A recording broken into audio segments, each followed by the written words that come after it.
مسلم league نون اور Peoples party نے پنجاب کی ترقی اور عوامی ریلیف کے لیے سیاسی تعاون جاری رکھنے پر اتفاق کیا ہے۔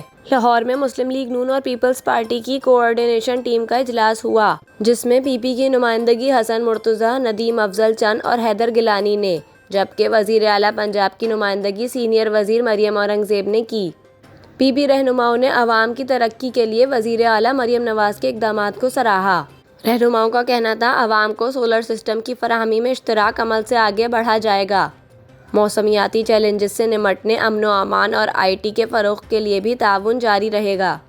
اس موقع پر علی حیدر گیلانی کا کہنا تھا کہ عوامی ریلیف کے فارمولے پر اتفاق کرنے پر وزیر اعلیٰ اور نون لیگ کے مشکور ہیں۔ رکاوٹوں کو دور کر کے آگے بڑھنے سے ہی عوام کو اتحادی حکومت کے ثمرات ملیں گے۔ اس کے علاوہ مریم اورنگزیب کا کہنا تھا کہ اتحادی جماعتوں کو ساتھ لے کر چلنے کی پالیسی پر کاربند ہیں، جبکہ حسن مرتضیٰ نے کہا کہ اختلاف رائے ہمارا بنیادی حق ہے، عوامی ایشوز کو مل کر حل کرنے پر اتفاق کرتے ہیں۔